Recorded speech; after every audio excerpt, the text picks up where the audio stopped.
Ya, kembali lagi kita bersama Bung Rai. Bung Rai, selamat tahun baru. Sama-sama, Bung. Ini nggak terasa kita sudah masuk tahun 2025, Bung Rai. Sementara ada banyak sekali hal yang perlu kita bicarakan.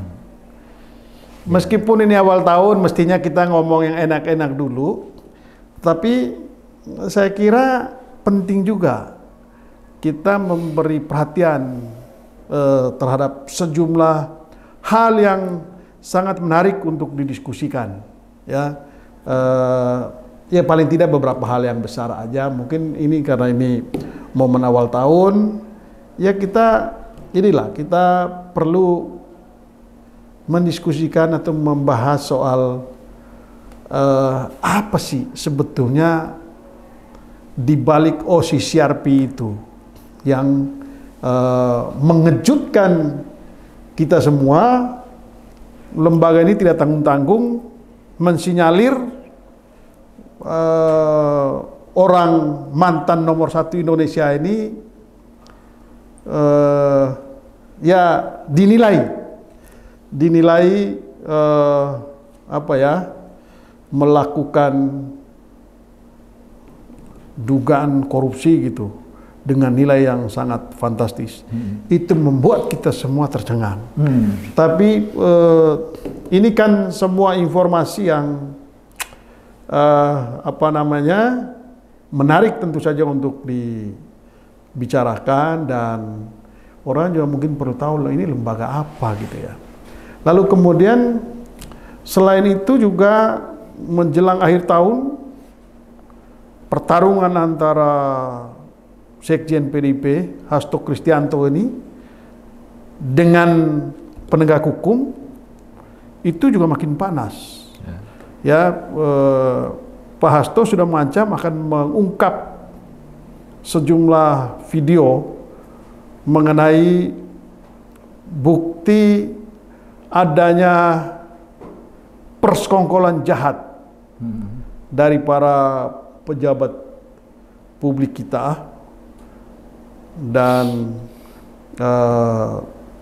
dia akan membongkar begitu. Sementara di sisi yang lain, Hasto Kristianto ini sekarang sudah ditetapkan jadi tersangka oleh KPK.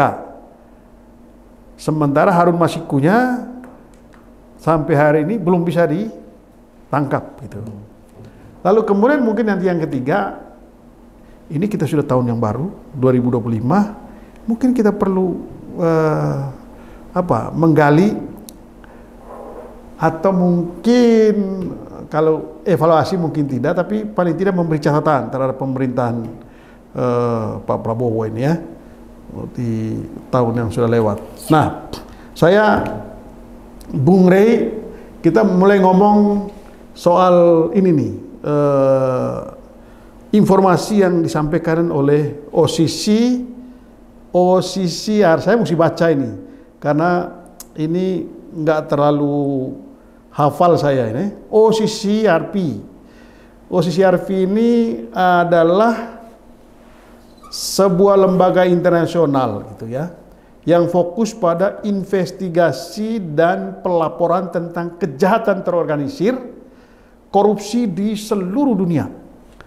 Nah, OCCRP ini didirikan pada tahun 2006 dan berkantor pusat di Sarajevo, Bosnia Herzegovina. OCCRP itu Organized Crime and Corruption Reporting Project, begitu. Nah, tidak tanggung-tanggung, lembaga ini rupanya punya reputasi yang juga tidak kaleng-kaleng, karena ternyata lembaga ini dari catatan ya, ini telah menerima beberapa penghargaan internasional. Ya, penghargaan Pulitzer 2017 untuk laporan tentang skandal Panama Papers. Jadi lembaga ini juga lah yang mengungkap skandal Panama Papers ini. tahun 2017. Lalu kemudian penghargaan Investigative Reporters and Editors Award.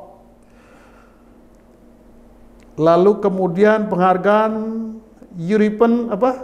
European Press Prize ya. Lalu banyak lagi dan sejumlah kepala negara yang pernah mereka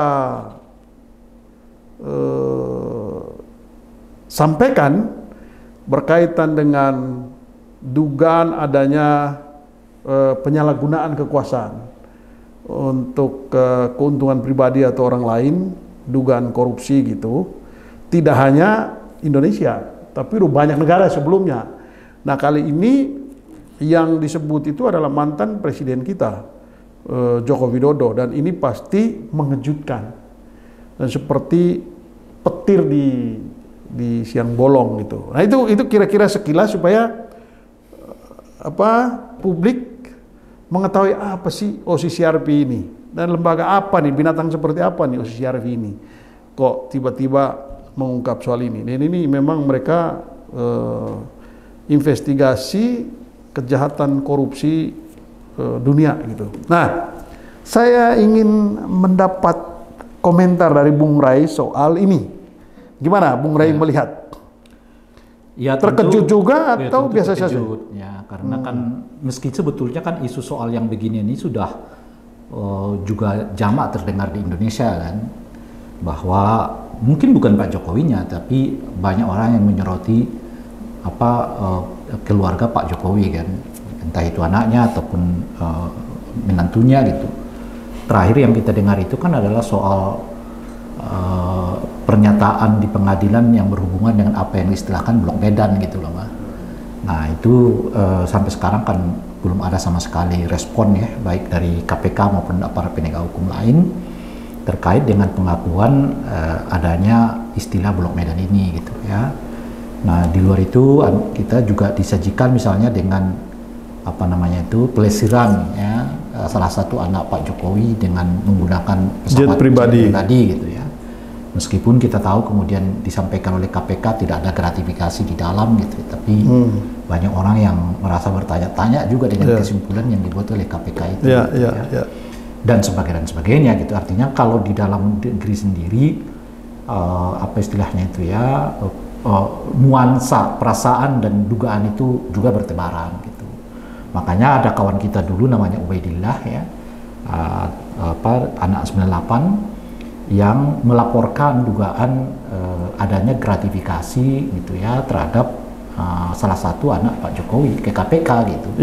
Dan lalu ya seperti juga sudah dibayangkan sih sebenarnya KPK mengatakan tidak terbukti laporan-laporan yang disampaikan oleh saudara Ubaidillah ini gitu ya. Nah sampai kemudian muncullah laporan dari OCCRP ini gitu. Nah, tadi Anda udah menjelaskan, membaca riwayat biografi, profil dari OCCRP ini gitu.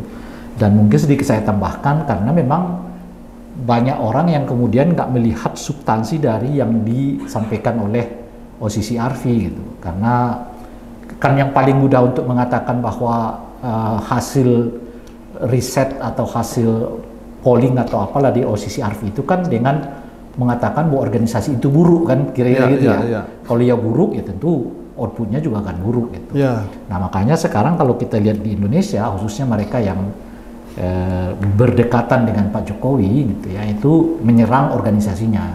Dia menyebut itu masih ada itu abal-abal lah, ya itu antek lah, yang menyebut bahwa itu berfungsi untuk memecah belah bangsa lah, macam-macam. Alasan-alasan yang cukup klasik lah gitu. Nah, Anda udah bacakan tadi profil dari organisasi ini. Nah, sebagai tambahan saya sebutkan juga di sini, lembaga ini juga tersebar di seluruh Eropa, Afrika, Asia, dan Amerika Latin. Dilansir dari laman occrv.org, sepanjang kehadirannya OCCRP telah melakukan penyelidikan dan telah berkontribusi pada lebih dari denda 10 miliar yang dijatuhkan dan uang yang disita. 430 investigasi resmi, 820 tindakan resmi, 736 dakwaan, penangkapan, hukuman, 261 reaksi masyarakat sivil, 135 pengunduran diri dan pemecatan, dan 135 tindakan korporasi. Itu bukan apa namanya, kaleng-kaleng ini berarti gitu. Ya. Anda bisa bayangkan. Dan ini ada track record yang tidak main-main ini. Jadi laporan mereka itu menyebabkan adanya 820 tindakan resmi. Gitu. Di mana 736 dari mungkin ya 820 itu sampai ke dakwaan. Bahwa ada, artinya itu sampai ke proses pengadilan tuh. Iya gitu kan. Dan sebagiannya ditangkap, sebagiannya mendapat hukuman. Nggak dijelaskan berapa dari 700. Lalu mengundurkan diri yang lain ya? Ada yang sampai pengunduran diri dan pemecatan.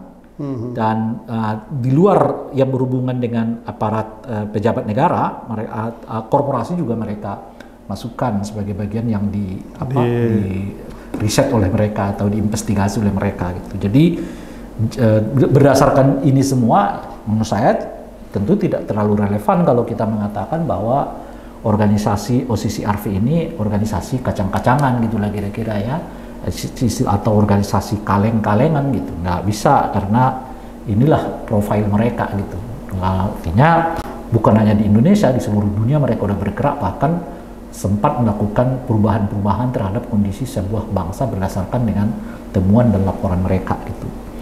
Nah itu dulu ya. Oleh karena itu baiknya kita nggak lagi berdiskusi soal OSISI ARFI-nya, karena ini udah profil mereka gitu. Nah ini kalau kita tarik ke konteks Indonesia, Bung Ray, ini kan ada dua hal yang mungkin bisa saja menjadi pertanyaan. Pertanyaannya begini. Ini kan perlu ditelusuri lebih jauh, apakah yang mereka sebut ini korupsi yang melibatkan pemerintahan Jokowi, begitu ya? Karena ini nilainya fantastis nih, ya kan? Dalam arti bahwa ini bukan personal Pak Jokowi ini, tetapi ini korupsi yang tercatat selama pemerintahan Pak Jokowi, yang mungkin melibatkan pejabat pemerintahnya sampai ke level yang paling tinggi gitu, ke presidennya, bukan hanya satu orang. Itu kan yang perlu atau ini yang mereka lihat ini hanya personal satu orang aja, yang hanya terkait dengan Pak Jokowi personal atau keluarganya, ya kan? Nah ini yang mungkin perlu dilihat lebih jauh, karena kalau yang dinilai itu pemerintahan Pak Jokowi, pejabat-pejabatnya segala macam, saya kira ini sulit kita bantah, karena di dalam negeri juga tidak sedikit pejabat yang terkait kasus ini, terkait kasus korupsi kan dalam negeri. Bahkan yang tadi Bung Ray sempat singgung itu kan, kalau ngomong soal yang sempat muncul ke permukaan itu kan anak Pak Jokowi disebut-sebut, mantunya juga disebut-sebut, nggak usah sebut lagi menteri-menterinya yang terlibat. Ada yang masuk penjara, ada yang diperiksa, kayak begitu-begitu kan? Begitu. Gimana Bung Ray melihat itu? Mungkin perlu dulu memahami istilah yang dipergunakan oleh OSISI ARFI untuk melihat 5 nominasi yang mereka sodorkan kepada publik gitu ya. Istilah mereka itu pemerintahan korup.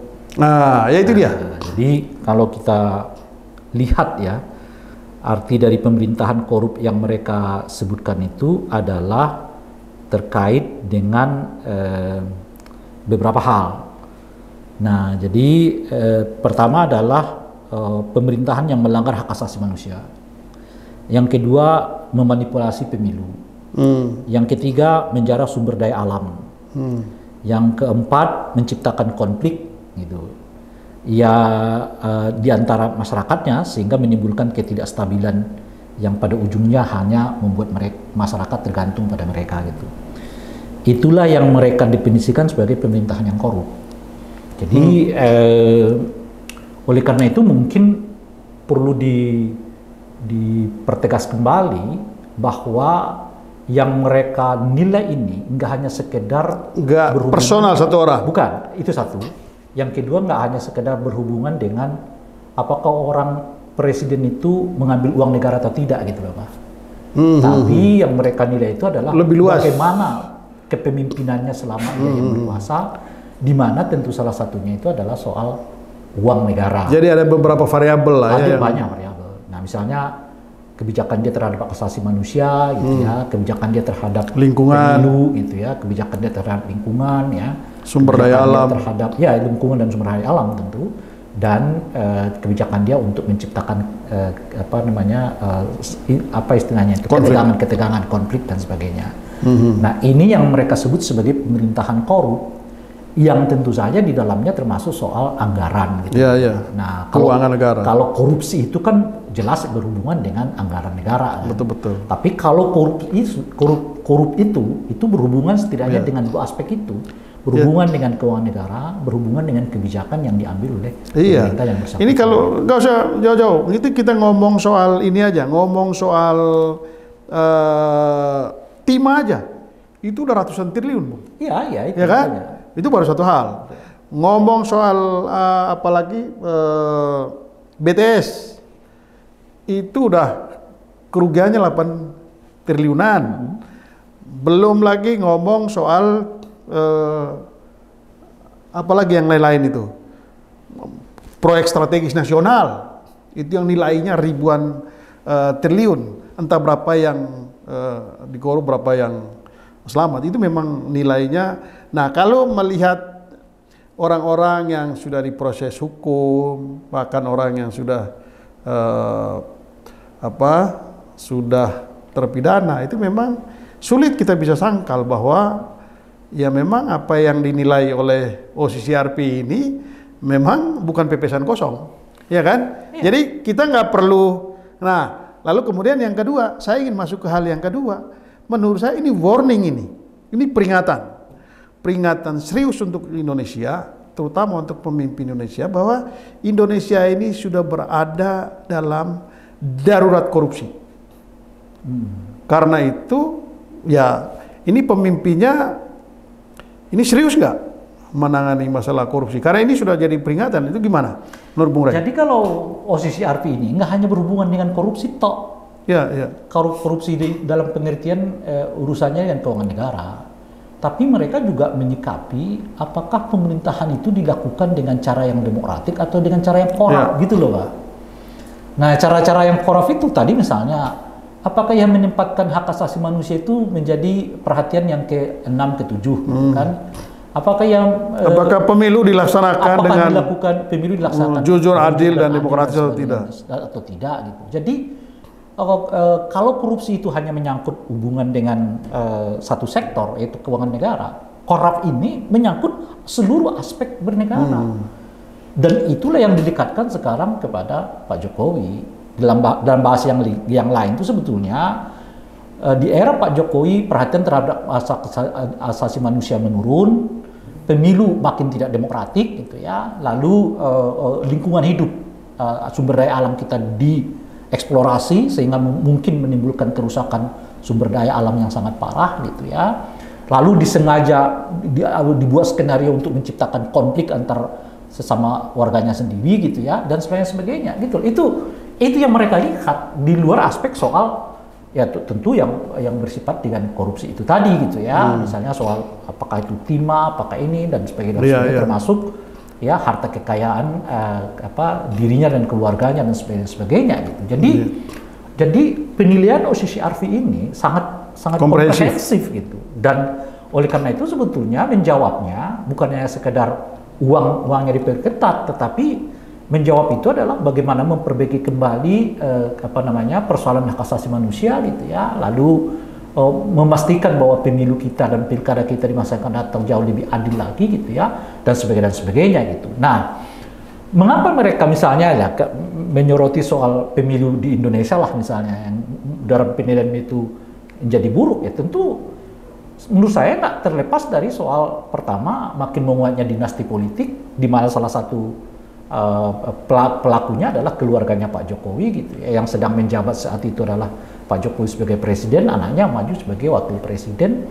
Nah, yang kedua tentu saja seperti kita ketahui adanya aturan yang diubah di tengah jalan, ya, kemudian penggunaan bansos yang begitu masif, ya, dan sebagainya itu kalau pakai istilah OCC Arfi itu pemilu yang korup gitu loh, Pak. Itu pemilu yang dicurangi gitu loh kira-kira. Dan ini kita jadi sadar bahwa ternyata apa yang terjadi dengan pemilu yang lalu itu tidak hanya menjadi persoalan di internal kita di Indonesia, tapi juga mata dunia juga ternyata menyoroti kita gitu. Sebetulnya, dan terbukti dengan sebetulnya Bas ya, jauh sebelum OCC Arfi ini mengeluarkan rilisnya, Indonesianis kan sudah menjelaskan fenomena yang mereka lihat di Indonesia dalam kurun 10 tahun di tangan Pak Jokowi, yang sebetulnya kurang lebih sama dengan yang disebutkan oleh OCC Arfi, di mana hak asasi manusia makin melemah, kebebasan berbicara makin tidak diberi ruang gitu ya, lalu pemilu yang seperti direkayasa gitu ya, lalu aturan yang dibuat untuk memuluskan keinginan pemerintah saja ya, dan itu kan seperti Anda ketahui, sebagian dari Indonesianis kita udah menyebutkan kita adalah negara gagal dalam bidang demokrasi gitu. Jadi bukan hanya sekedar cacat, tapi udah mulai menuju ke negara gagal gitu loh kira-kira tuh. Jadi apa yang disebut oleh OCC Arfi ini khususnya di bidang politik lah ya, yang berhubungan dengan pemilu, itu sebetulnya kaum Indonesianis juga sudah mereviewnya ya jauh sebelum rilis ini keluar gitu. Makanya kalau sebagian kawan-kawan merasa nggak benar dari awal udah diingatkan kok gitu. Betul. Nah, oleh kelompok Indonesianis ini, Anda boleh nggak dengar kalau Sebastian yang ngomong, Ray Rangkuti yang ngomong gitu loh kira-kira. Tapi kan kalau orang lain pengen objektif, dia nggak punya kepentingan apapun kecuali ya menjaga demokrasi itu, karena bagi mereka demokrasi Indonesia ini kan sesuatu yang luar biasa ya. Betul. Waktu diciptakan tahun 98 dahulu, sesuatu yang benar-benar seperti menggemparkan dunia lah, seperti bintang gitu, peristiwa reformasi bulan 98 itu nggak main-main. Di tengah gelapnya demokrasi di Asia umumnya dan di Asia Tenggara khususnya gitu ya. Dan oleh karena itu mereka sangat bersemangat untuk tetap menjaga demokrasi ini, Indonesia khususnya jangan sampai menurun, karena itu akan berimplikasi ke negara-negara kawasan gitu kan. Nah, dan di sini ini rentetan-rentetan itu gitu.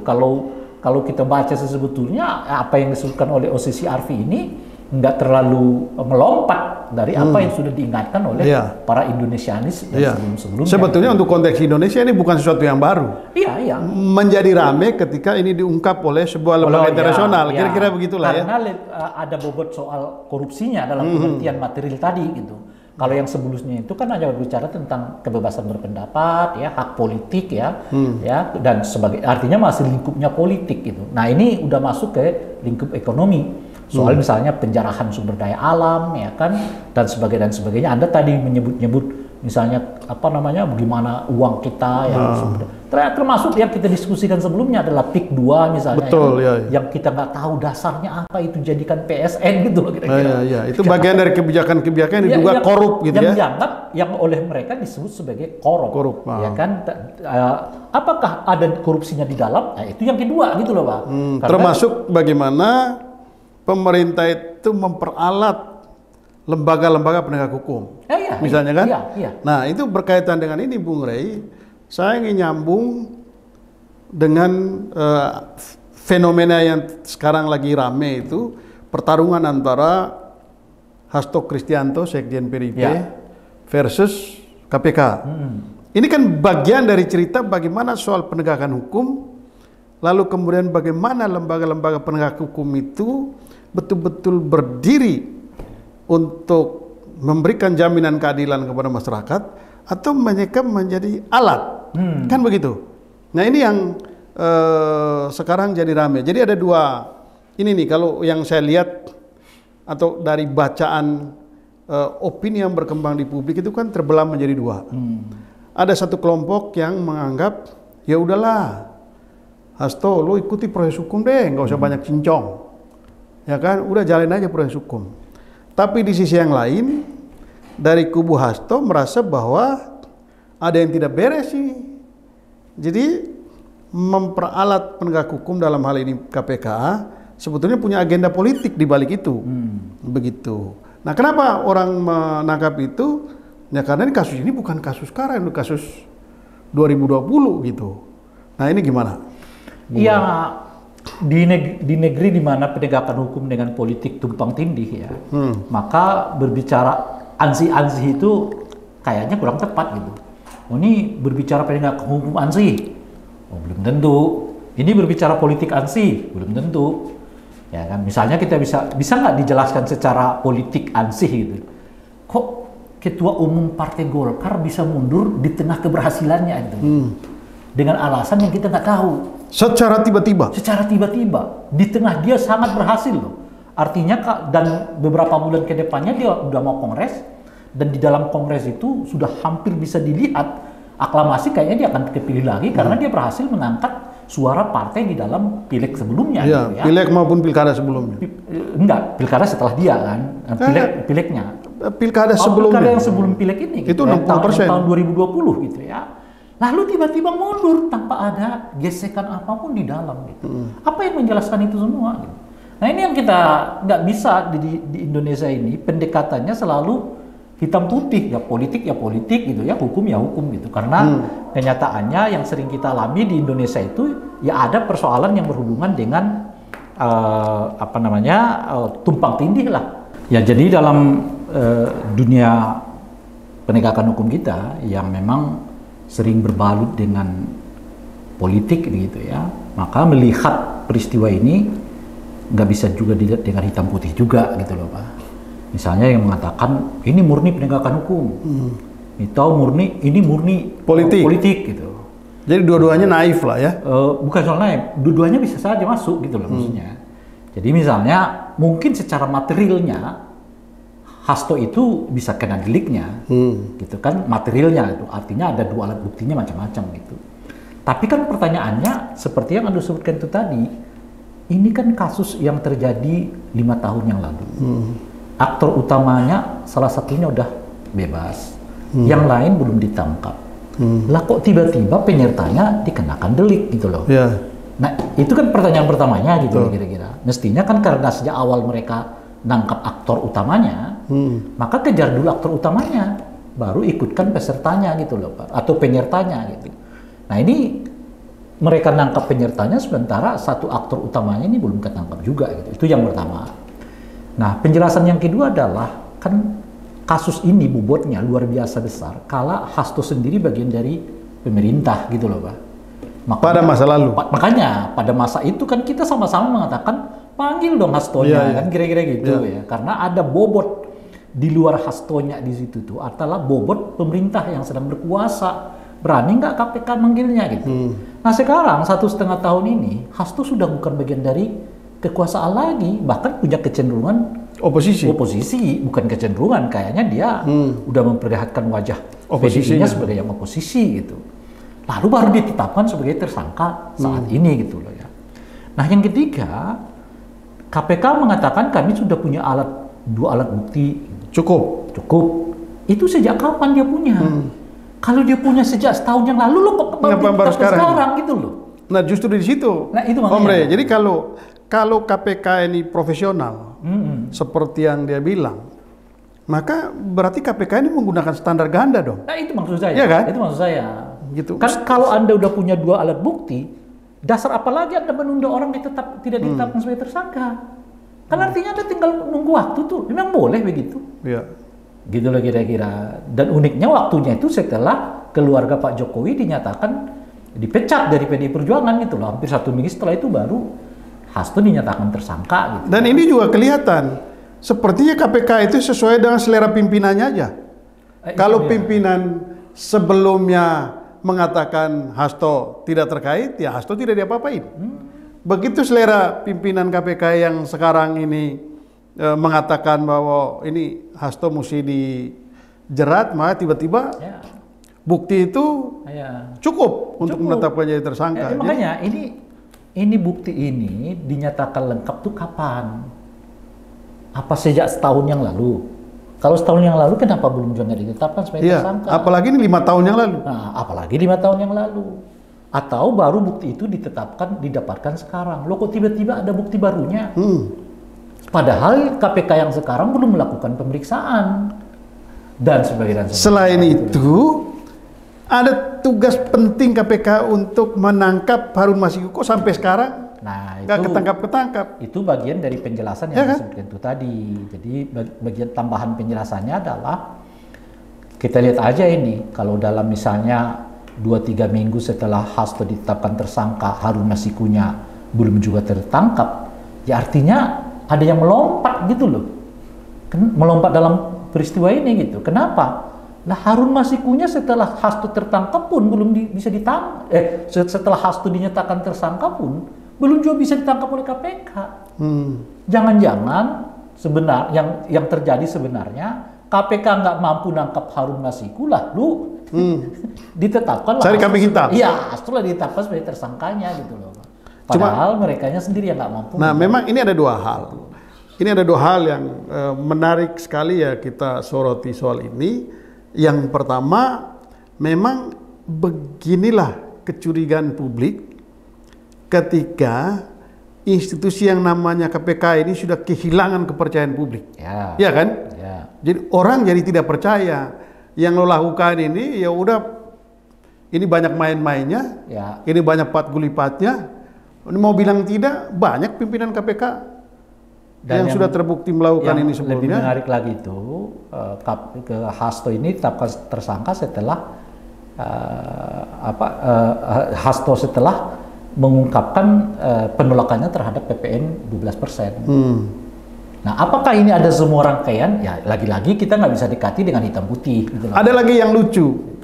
Itu paling lucu itu berkaitan dengan PPN 12% ini. Orang yang getol menyuarakan penolakan soal PPN dilaporkan ke Mahkamah Kehormatan Dewan. Ini kan dan mau dipanggil.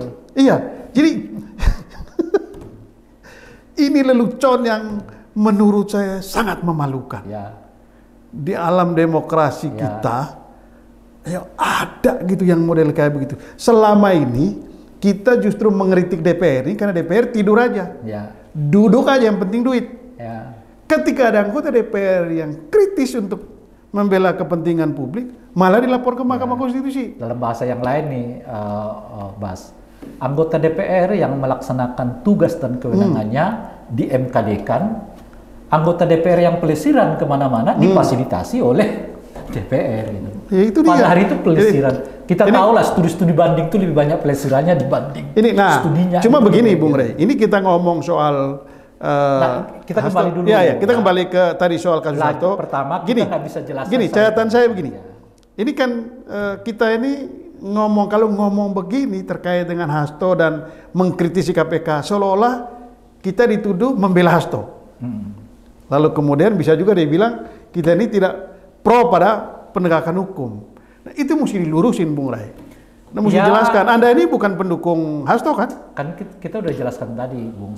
Dulu kita teriak-teriak pada KPK supaya memeriksa saudara Hasto. Nggak dilakukan. Itu ketika Hasto pemerintahan lagi bagian dari pemerintah, bagian dari orang berkuasa.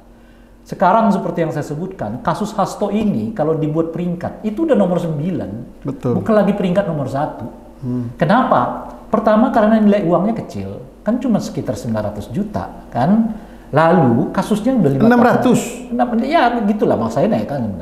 Kasusnya 5 tahun yang lalu. Aktor utamanya belum ketangkap. Si Hasto hanya penyerta, gitu loh kira-kira itu. Lebih dari itu, Hastonya sekarang sudah nggak berkuasa. Jadi nggak ada bobot ya yang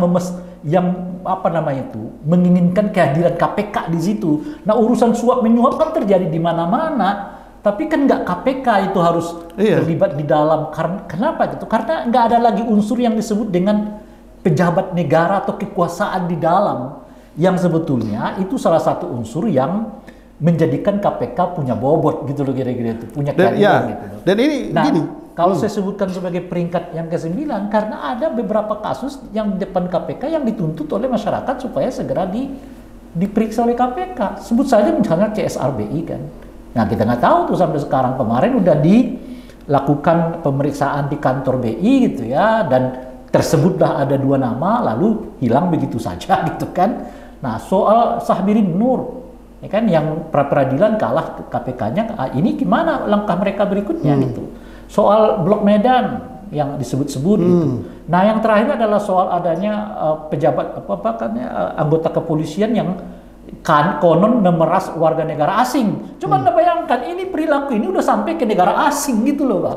Gimana kita nggak ininya gitu, nggak geramnya tiba-tiba yang mereka dahulukan adalah kasus Hasto yang secara bobot nggak begitu istimewa lagi karena itu suap. Suap itu kan bukan berkenaan dengan kerugian negara gitu loh, Pak. Itu hanya berkenaan dengan ada pejabat negara yang menjual belikan kewenangan dirinya, ya kan, tanpa mengambil keuangan negara. Dan kita perlu luruskan bahwa kalau kita kritis terhadap kasus Hasto ini, kita tidak sedang membela Hasto pribadi.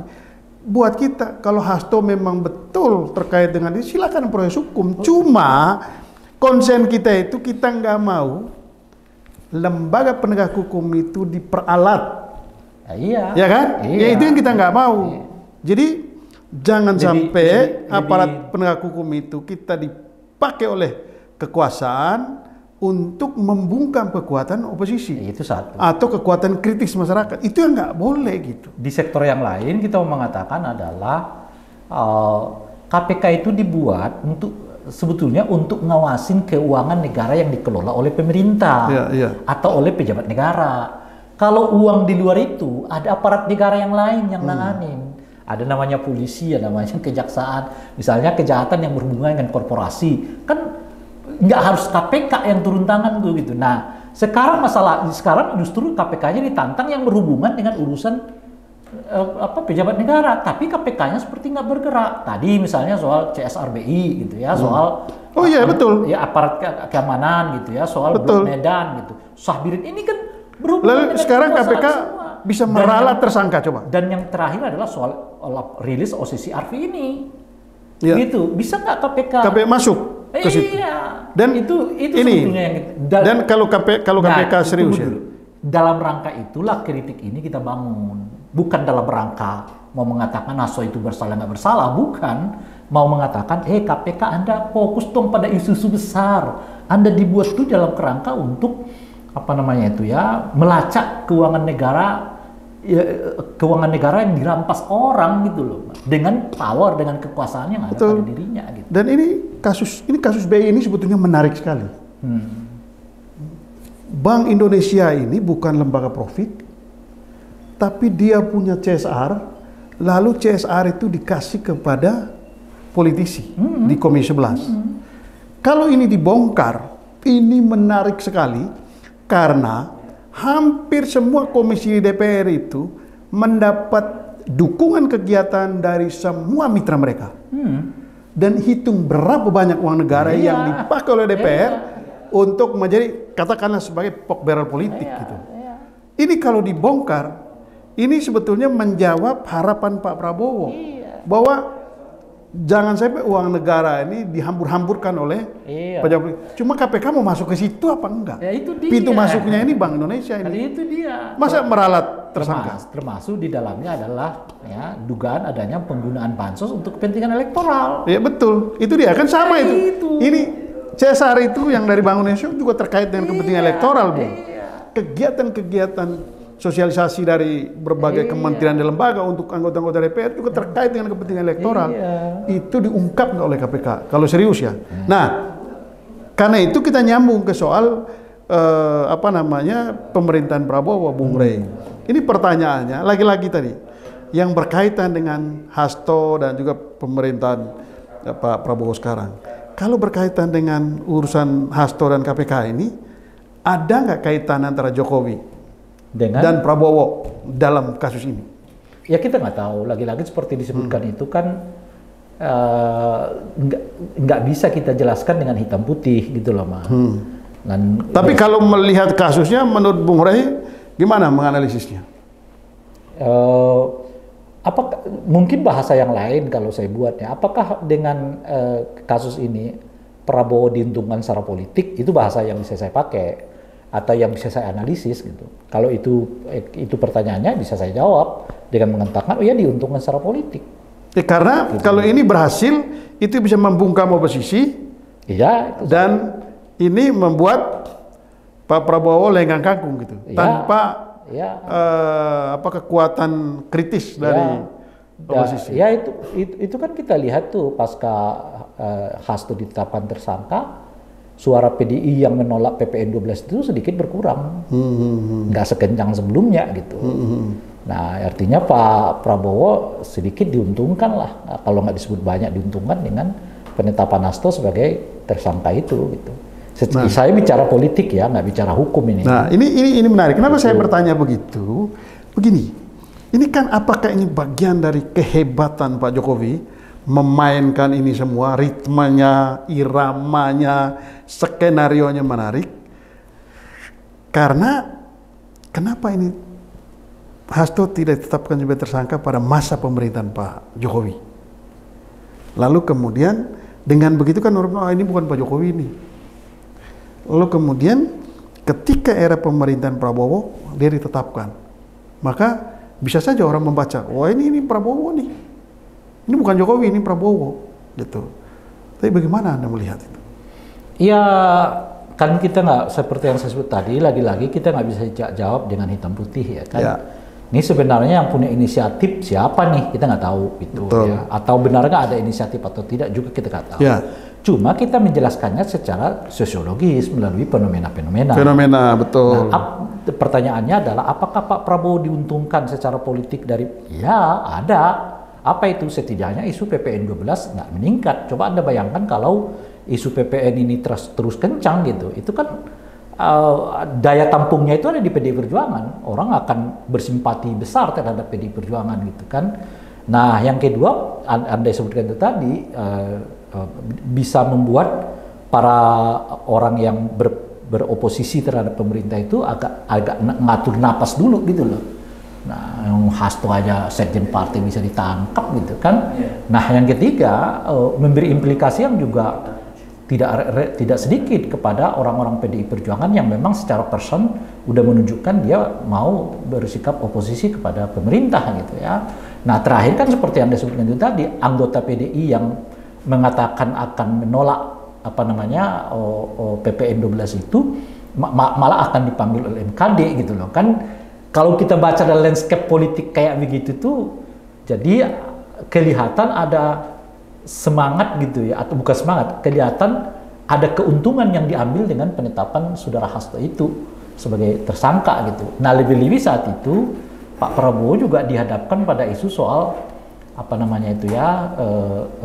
pilkada tak langsung yang diusung oleh beliau, lalu putusan Harvey Muiz kan yang cuma 6,5 tahun dari 271 triliun yang dinyatakan merupakan kerugian uang negara gitu. Nah, orang akhirnya perhatiannya ke Hasto. Betul. Ini kita sudah mau di penghujung, Bung Rey, tapi saya ingin masuk ke ini Pak Prabowo. Lagi-lagi tadi ini masih nyambung berkaitan dengan korupsi. Pak Prabowo itu saya ingat betul pernyataan dia. Kita kejar koruptor itu sampai ke mana? Antartika. Lalu kemudian ada pernyataannya lagi bahwa saya tidak mau pemerintahan saya bermain-main dengan anggaran negara. Yang ketiga, saya tidak mau eksekutif dan legislatif menggunakan anggaran negara untuk seremonial, seminar lah, jalan-jalan lah. Ini yang terakhir ini. Pokoknya kurangi perjalanan ke luar negeri. Ini kan pernyataan yang cukup heroik. Lalu menurut Anda apakah ini bagian dari komitmen betul-betul Pak Prabowo ini ingin bersih-bersih di pemerintah ini, atau ini masih slogan? Ya, salah satu juga istilah yang diperkenalkan Pak Prabowo kepada kita adalah istilah omon-omon. Omon-omon? Iya, istilah omon-omon itu artinya ya cukup diomongkan, nggak usah ditindaklanjuti gitu loh Pak. Oh gitu ya? Iya, kan itu istilah yang cukup populer kan. Kenapa Anda menilainya begitu? Dari semua pidato Pak Prabowo itu 2 bulan beliau menjabat, apa yang kelihatan sudah dikerjakan? Bersih-bersih enggak? Nah, kan saya sejak Sejak penetapan anggota kabinet kan saya bertanyakan kepada Pak Prabowo, tolong Pak Prabowo, itu jangan-jangan di anggota kabinet itu banyak yang bermasalah secara hukum tuh, yang berhubungan dengan tindak pidana korupsi, gitu. Ini kan mereka baru berapa bulan ya? Oktober. Ya kan. Oktober baru 2 bulan. Iya. Di 2 bulan aja kita yang saya mengatakan, kan saya mereviewnya, beliau mengatakan supaya saya nggak mau uang negara dikorup. Nah, saya tanya beliau, cek dulu anggota kabinetnya. Jadi nggak perlu membutuhkan 2 bulan untuk ngecek itu gitu loh.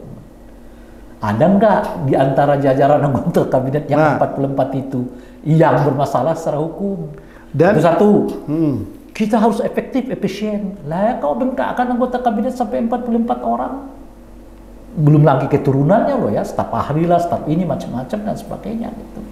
Bicara tentang efisiensi, bicara tentang efektivitas gitu. Nah, kemudian kita akan kejar koruptor sampai ke Antartika. Loh itu Harvey Muiz gitu. Baru kemudian diralat oleh beliau, ya kan, dengan meminta supaya jaksa melakukan banding gitu ya. Lalu beliau mengatakan, bahkan malah beliau berpidato, saya maafkan nih koruptor-koruptor, yang penting duitnya dikembaliin. Nah itu menurut saya bertolak belakang. Nah itu dia kan, maksud saya, Anda nggak perlu 2 bulan untuk menilai apakah pernyataan-pernyataan itu jadi di lapangan apa enggak, itu maksudku. Gitu. Nah saya kaitkan itu dengan kata omon-omon itu gitu loh, Pak. Oke, jadi kesimpulan paling tidak penilaian Bung Rey. Sekarang misalnya nih soal, lagi kita kembali ke tema pertama, OCC Arfi itu. Benar nggak ada dugaan tindak pidana korupsi? Di Indonesia itu nggak ada tradisi mengadili mantan pemimpin kan, gitu. Nah yang kedua adalah, kalau Pak Jokowi misalnya nih tidak mau menjelaskan asal-usul harta kekayaan dirinya dan keluarganya, ya bisa nggak Pak Prabowo yang memerintahkan aparat penegak hukum untuk menghitung kekayaan kembali Pak Jokowi dan keluarganya? Nah, kalau itu udah nggak mungkin. Nah itu dia. Nah itu dia maksud saya kan. Mana ada presiden sebelumnya. Nah itulah yang saya sebut tadi, Pak Prabowo. Saya khawatir kita sedang tidak mengejar para koruptor ke Antartika, yang sebenarnya terjadi adalah cukup antar kita gitu loh. Oke, jadi ya memang Bung Rey agak pesimis bahwa Pak Prabowo ini betul-betul serius untuk memberantas korupsi, tapi ini masih 2 bulan. Kita masih memberi kesempatan kepada Prabowo, atau kita melihat langkah-langkah Prabowo ke depannya. Tapi ini catatan-catatan kita ini penting sekali, dan kita juga menunggu kelanjutan dari OCCRP ini seperti apa, ya kan? Ya. Ini baru langkah pertama. Kita akan lihat ke depan, dan ini akan terus menarik untuk kita bahas lebih lanjut. Dan sampai jumpa lagi dalam obrolan kita berikutnya.